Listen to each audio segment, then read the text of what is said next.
Hello, everybody. My name is Dan Shiver, and I'm with the Shiver Real Estate Agency. And this series that I'm doing is called Vlogging for Sellers. And what I hope to accomplish with this series is to give tips and information for people who are considering selling. Now, I will tell you that this information that I give you is a combination of real world experience, being in the business for many years, and also to my conclusions connected to any facts in the business. So, with that, let's get started. So, this is episode number 1. And in this, I want to start with one of the things that I hear all the time. It's for people who are thinking about selling, and some of the things that they say, I don't want to put my property on the market because even though I can get a lot of money for my property, it'll cost me a lot of money on the other end. Another thing I hear is, I can't find anything in my price range. Some people also say, if I sell and I can't find anything, I don't want to be homeless. And I hear other people say, I want to wait till the prices come down. So what I want to do is I want to take a few minutes just to kind of dissect these scenarios. Now, here's the assumption that I want to make for people who want to sell. Now, this does not apply to anyone who's not considering selling. It doesn't apply to anyone who doesn't want to sell or have to sell. But I just want to tell you some things to go about the process. First, I will tell you, if you want to sell or have to sell, you need to put your property on the market. Okay. Now you say, well, Dan, why would you say that? You're just an agent. You're just trying to get your commission, et cetera, et cetera, et cetera. I got that.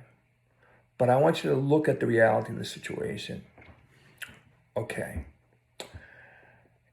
Even though I can get a lot of money, it will cost a lot of money on the other end. Well, that's relative. Let's say if you went back 25, 30 years, the prices people are paying now would be just unimaginable. But wait a minute. Think about this. If you go back 25, 30 years, the properties that people were buying then, a lot of people felt that these prices are insane. So that's all relative. Okay, let me go to the other side of it. See, the key is this. When you sell, you go in really with the mindset that you're going to pay based on where the market is. See, deal makers talk about buy low and sell high. But for the reality of it is for most people, I don't know. I think you want to sell as high as you possibly can, and then you want to make the best possible deal on the other end. Sometimes that is in dollars and cents, and sometimes it's in terms. Now, I want you to think about this for a minute. For many of us, it comes down to affordability. So if I sell my property for a big number, and I have to go out and buy for a big number, the question is, can I now afford it? If the answer is yes, it may be grounds for you to make a move. Again, I'm talking about somebody who wants to or needs to make a move. I'm not talking about somebody who's very comfortable where they are and is okay if they sit there for 10 years, 20 years, doesn't matter. I'm talking about somebody who wants or needs to make a move. So the idea that you're going to go out and buy low and sell high, I just want you to kind of look at it from the standpoint of, if I make this move based on what I can sell my property for, and here's what it's costing on average in the new market, is that something that I can handle? Okay, watch this. Next one. I can't find anything in my price range. That's a big one. And it's true in a lot of situations. Let's not kid ourselves. It's true. But the question becomes, when you talk about your price range, are you trying to buy low, or are you trying to buy with the market? Let me say it again. Are you trying to buy low, or are you trying to buy with the market? Now, here's what I mean. Let's go back to the thing before. I get a lot of money, it's going to cost a lot of money. See, a lot of people operate with the assumption that they're going to get more for their property, but they should get paid less for someone else's property. For the most part, it's just not true. All the ships are rising. When the tide goes up, all the ships rise. Again, I go back to affordability. When you do the numbers, especially too when you take into consideration the interest rates, etc., can you make the numbers work? I don't know. Do you have enough equity to pay cash for something? Or do you have enough equity to bring the numbers down very, very low? So those are the things that you got to really ask yourself.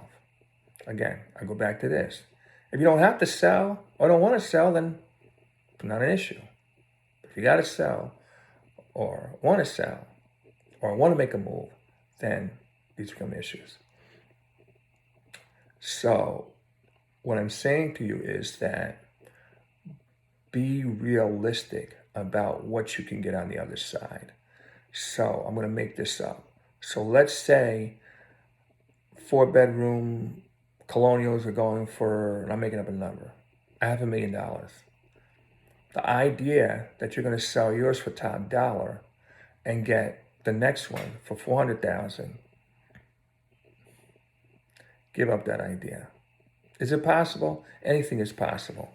But I'm suggesting to you, if you want to make a move in real time, you got to figure real situations.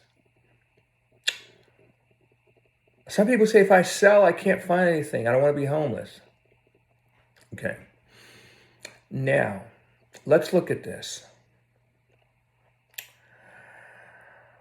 A lot of people think that if they sell, they become homeless. But what you have to remember is that if you're the seller, you control when you close. You control the conditions that you can close, or what you agree to. So as a seller, I can say, well, listen, I am willing to sell to you, Mrs. and Mrs. Smith, but here's the deal. I need to find another property. Once I find another property, I'm willing to close. If you're willing to work with me through that, I will sell to you. If you want, Mr. Buyer, Mrs. Buyer, Mrs. Buyer, whatever, then if you want, we can negotiate that, hey, listen, I've got a 90-day timeline. If not, you can walk away from the contract. I mean, there's a whole bunch of things you can do as a seller. But let's say you're the buyer and you say, well, I want to find something first. No problem. The question you need to ask yourself, are you willing to take less money? Are you willing to close in a hurry? Or are you willing to put up with the mental and or potentially emotional stress? Okay, now what do I mean by that? Understand, if I find a property and I put an offer on it, in this case, you put an offer on it, that means you have to be willing to close within the time lane on that contracts you make. So typically in this market, let's say it's 60 days. So today, and let's pretend today is, I don't know, June 1st. You write the offer, you agree, 60 days out, you got to close by August 1st. Here's what that means. Let me put that in real life for you. So that means that you've got to put your house on the market, put your property on the market, put your land on the market, whatever it is you're selling. You've got to put that on the market, and you've got to find a buyer that can close within 60 days or less. Now, maybe you can stall a couple days, maybe even a week, but let's be clear. Let's be clear. You're going to have to close that thing. Or you can lose your deposit money, you can have some damages, etc. Or have to fight to get that deposit money back. Now, the other option is, if you've got, think about this for a minute. Let's say I have 60 days to close. That means find a buyer, get them qualified, make sure we agree on the terms, go through the attorney review process in states that in situations where attorneys are involved. You've got to go through all that. If there's any repairs or anything, all that's got to be addressed. Inspections, title searches, all these things have to happen before you can close. If you have a hiccup, you lost time. You lost time. Let's say it takes you 15 days to get a buyer in place and or negotiate the contract. Now you got 45 days or less to close this. Now, one of the major ways you can do that is you could dramatically reduce the price. It could cost you tens of thousands of dollars to do it that way by working in reverse. So if you're looking to sell, that's just part of what can happen. If you're looking to sell, it's best to put your property on the market because you can control that date of closing, even down to, I changed my mind, I'm not going to sell. You can do that. Now, don't want to say that there wouldn't be any consequences if you do something like that, but you negotiate up front that, hey, listen, here's what I've got to do. So, I'm suggesting to you, don't put your house on the market. Don't put your property on the market. Don't put your land, et cetera, on the market before, after you find a place and put a deposit. Do it before so you can control the closing date, you control the terms and conditions. Okay, here's another one. I want to wait till the prices come down. I believe the market's going to crash. Okay, let's say that's true. Okay, let's be clear. I'll go back to this.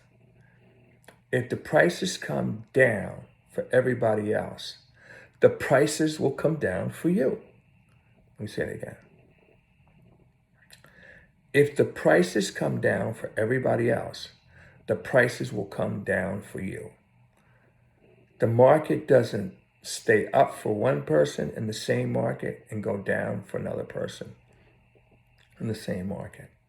So it still will be relative. So let's say, for example, I'm just gonna make up the numbers. Go back to that $500,000, even the $100,000 house, and the market dropped 20% down to 80,000 or 400,000, whatever it is. Then you gotta know you're gonna drop too. So the idea that you are going to be in a market where everybody else comes down and you stay the same, it's not the case. So if you're thinking about selling, the point of this whole little episode is that you are in a stronger position if you market your property, put your property on the market first before you commit to buy someone else's property. All right, ladies and gentlemen, I'm Dan Shiver with the Shiver Real Estate Agency. And you can reach me at 973-684-5505. You can email at T like in Tom, HES like in Sam, rea@gmail.com, and just put in episodes, and we'll respond. All right, ladies and gentlemen, thank you. We'll talk to you soon. Bye-bye.